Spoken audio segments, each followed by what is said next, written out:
Did I get it, Jill?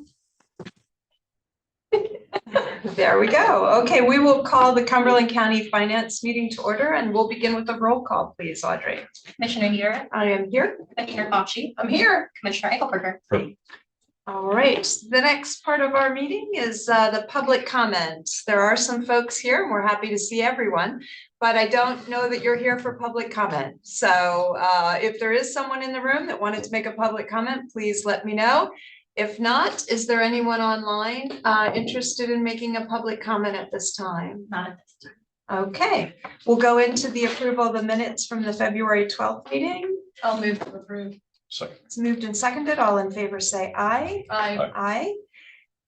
Now we get to the best part of the meeting, and that is where we get to acknowledge one of our fellow co-workers here at the county, an individual, Kristen Day, who has been with us for 25 years in the district attorney's office. Is it the whole time in the district? No, clerk of court from 2000 to 2005, Okay. and then 2005 till now in the Okay. DA's office. Wow. Very Okay, nice. that is wonderful.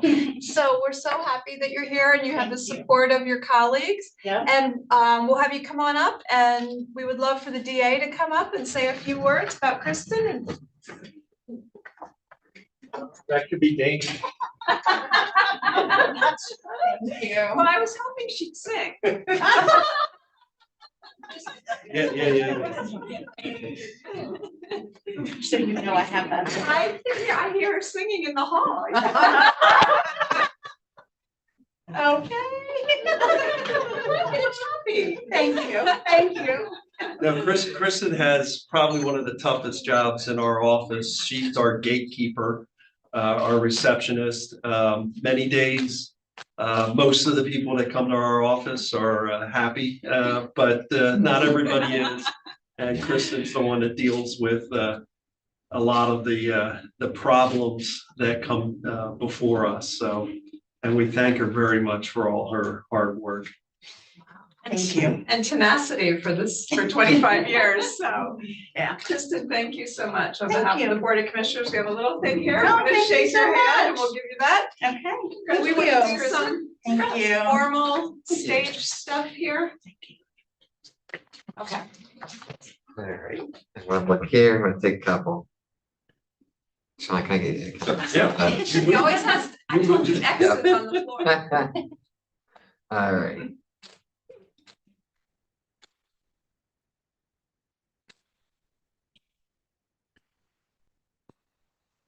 All Hopefully. right, there's we're one. good. All right, thank you. Kristen, did you want to say anything? Thank you.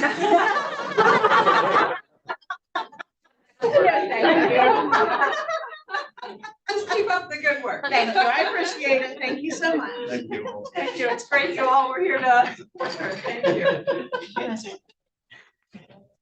You don't need to stick around. You're welcome to stay for the remainder of the meeting, but we understand if you have other things that you need to go do. Yeah. Thank you. Thank you. Sorry, I'm just awkwardly. Oh, yeah. All right, next up on the agenda, we have Justin Miller. Oh, we have some other guests. I'm gonna too. bring Marcus along here, Yeah, Marcus, welcome. because it's really a joint program with recycling and vector control. Takes a lot of hands. All right.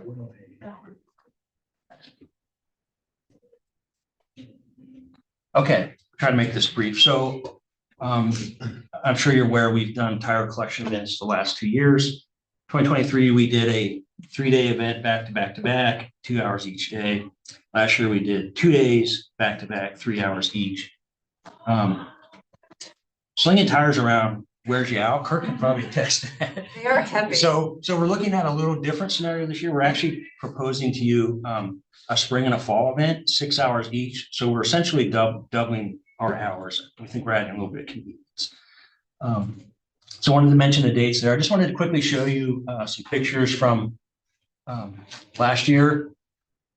We had big loads, we had small loads, big tires. We had small tires. Here's a big load. It really is a team effort. As I said, slinging tires around. There's a big tractor tire. Everybody pitching in. We work with the trustees to stack ourselves to save on labor costs. We could pay a gentleman from the company to do this, but we're trying to keep costs down, so we do it ourselves. And then the last slide, so what we're looking at for 2025, Marcus did help me out. He made some calls to some additional tire recycling companies. Because if you look in the freight line, last year the freight was $275. It jumped up to $450 this year. Tipping fees the same. The labor, we're not going to use their labor. That's what that stands for. And the oversized tires price stayed the same. So the transportation went up. Marcus checked with two other companies. It's interesting. They each do things a little differently in how they charge, but at the end of the day, it came out to be really close. Yeah, they're all very similar. And Mahatonga, who we want to use, was just slightly advantageous on their price. Factoring in part-time salaries, some food costs, and then it's simple math, dividing the numbers, it comes out to say that we should charge 15 cents a pound, which is what we've done for the last 2 years. We continue to do this in the future. I suspect that we have to probably look at that, increasing that. Costs continue to go up, but we're seeking your approval to hold 2 tire collection events and charge the public 15 cents a pound. With your approval, that will allow us to work with finance to do purchase orders with Ma and Tongo Tire Recycling and start getting things set up and start advertising. Justin, I'm without my calculator, but what is that on an average tire cost? We for $3. $3. Yeah, it's $3. tire, which is very competitive. Actually, it's very competitive with, there's some local outlets that let people drop tires off.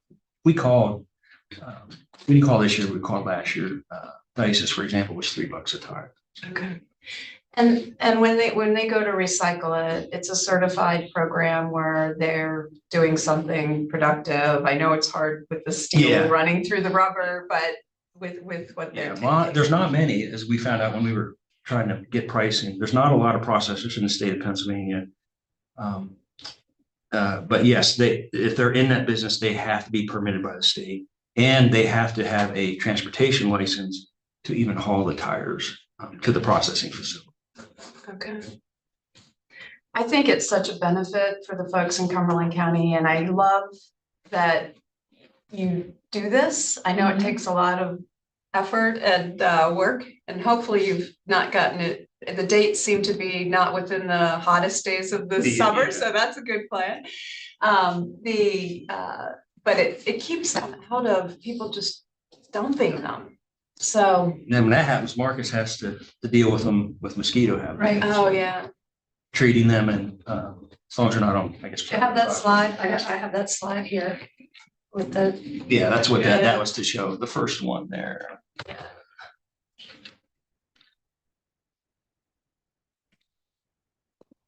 Yeah, that's a classic example of prime mosquito habitat in the market. So yeah. Right. And I guess September 19th, you could get into some warm weather, but we'll hope that it's not too terrible on those days, because that's a long day. It is a long day, 60, yeah. How will you, I mean, are you going to just ask for volunteers? Will you work with the prison? We'll recruit trustees. Okay.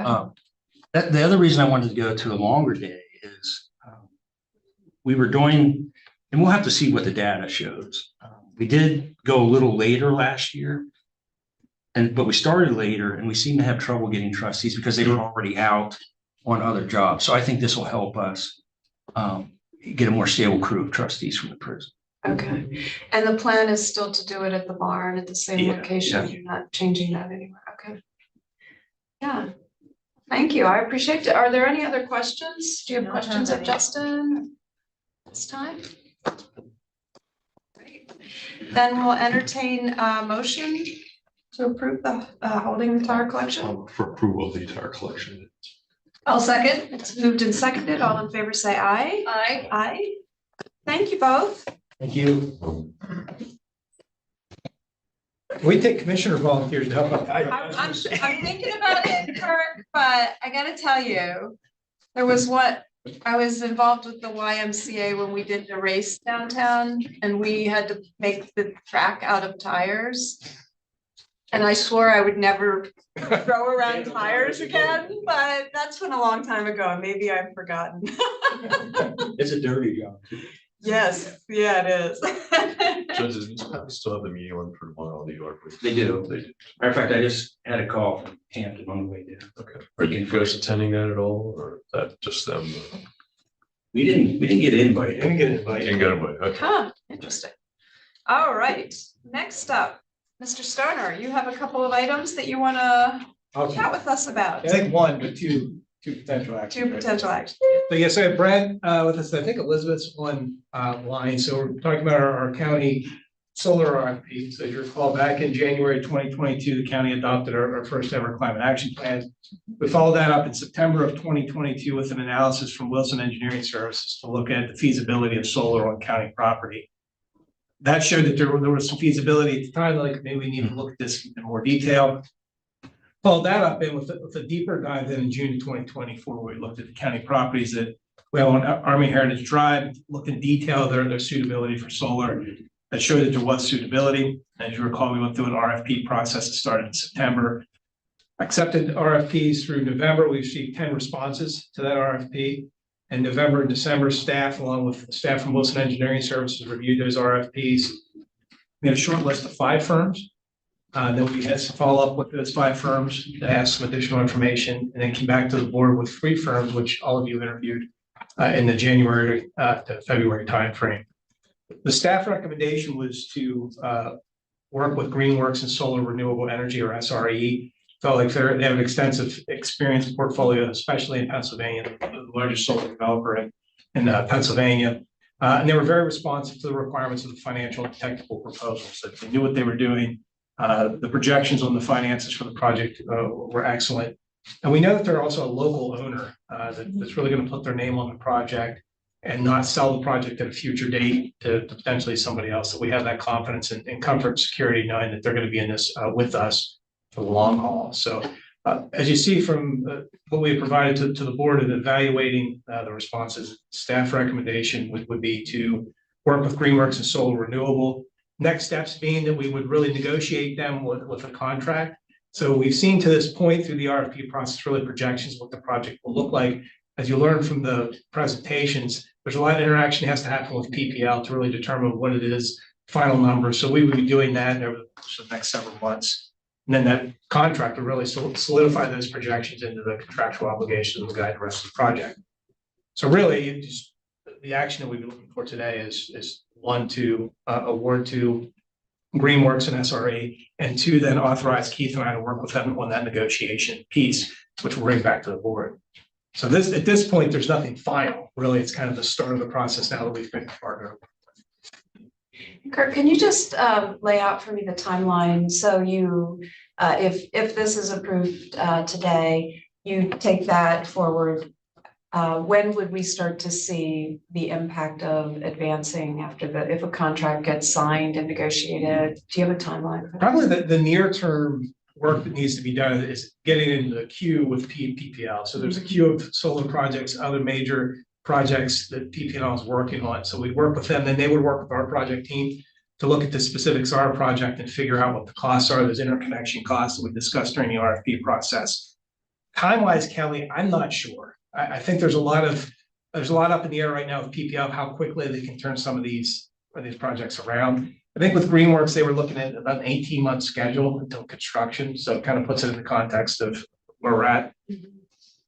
So then whenever this would go live, we would anticipate that this would be an immediate cost savings within the first year because the rates we were viewing are lower than what we're currently paying. Is that correct? Right. So the projections that were provided for the RFP do show savings, first year savings as we transition over to solar. And again, that solar is going to offset 100 to 120% of our county's energy usage. Through the negotiation process, that's what we'll be looking at. How big do we want the system, where it's located, issues like that be considered. Kurt, did we come to a determination of the type of agreement, the purchase agreement or the service agreement? So what was proposed was a power purchase agreement. So with the power purchase agreement, there's the risk is really on the developer. From the county standpoint, there's no upfront costs that we put into it. They construct and maintain the system and then sell the power back to us at a certain rate. And that's part of the financial projections of looking at that rate versus what we're currently paying. I think Brent, from your analysis, you see that it's gonna be a good deal for us, right? Yeah, well, I mean, currently we're paying 8.29 Oh, wow. per KW, so, yeah, will be an immediate savings. And Greenworks was very, they didn't, I don't want to say this, they didn't over speculate on their costs. They were very down to earth with what they were proposing. So I guess it would be then the anticipation. I think they were pretty conservative in their estimates that depending on if costs come in less for the connection with PPL, we could see some improvement even in the savings. Sure. Okay. And Kirk, the only correction I would make, our cost into this is they're using our land. Sure, Right? absolutely. Yeah. And so that's what we're bringing to the table and we're tying that up wherever that ends up ultimately being for the duration of an agreement. So, yeah. Kirk, I have a question. So now we received a proposal to do a similar project, but an unsolicited proposal 2 years ago or so. Right. Is this substantially different than what was proposed then, or? That was at a very high level, Gary, and it didn't have the detail of the RFP that we have now. It was just an initial look of if we put this number of solar arrays on a property, what would it generate in savings? This was a much deeper dive. Yeah, I know you and Brent have put a lot of time and energy into this. Oh, no pun intended there, I guess. And made the process for the board really informative but understandable because there's a lot of technicality to this operation. So I've appreciated that. This was, I mean, from the standpoint of the team that looked at it, we really have to thank Wilson Engineering Services too. When we got into this, we knew a little bit, but they provide a lot of the technical expertise to help us get the RFP together, to review it. And, Elizabeth and Brent and I, as we looked over this, by the time that we started till now, we look back, and say, well, we learned a lot about this. And I think we got to the point now, especially working with Greenworks and really the other firms too, as they come in and shared their experiences, how this will work. I feel like we're in a pretty comfortable place now as we look at the RFPs that we know we're at. And I apologize, I didn't mean to exclude Wilson. I just don't think the board had any interaction with them, but I'm thankful that they helped usher the process along as well. So, did anyone have any other questions of Brent at this time? If I do not, if there are none, would someone like to make a motion on the vendor? I will move to select Greenworks Solar Renewable for solar energy facilities on county-owned property. I'm going to abstain on this because I have a professional relationship with one of the principal investors at SRE. Okay, I will second that. So it's moved and seconded. Is there any other discussion? That was a surprise. I was not That is a expecting that at all. surprise. Was that conflict noted at any point during this process with anyone? I only became aware of it a while back. I mean, it was part of the original discussion 2 years ago. And I asked Kirk about it, I don't know, a week or so ago. I'd like to hold this. I'd like to table this issue, but so that we can figure out what the heck is going on. There's nothing to figure out. I'm staying, you've got. But we went through a process, Gary, and I didn't know there was a conflict with any of the vendors until this particular moment when we're getting ready to vote on a fairly significant commitment for the county for not just this year, but for the next 30 years. So I don't know if we need to talk to the solicitor about so. that. I would feel better about it if we spoke to the solicitor. I really wish we could have done this today. But I'm not comfortable. I can't say that I am either. So in that, we have a motion on the table. There is no voting. Can we table this? I believe all you need to do is rescind the motion because this is a discussion and possible motion, so there is no need to table Okay, the agenda item itself. okay. So Are you willing to rescind? I rescind the motion. Okay, we'll rescind the motion and I guess then that takes the second item. Is there further discussion that we would need to have, Kirk, at this time? No, Okay. Is there any other business to come before the board at this time? Hearing none, I'll entertain a motion for adjournment. We are adjourned.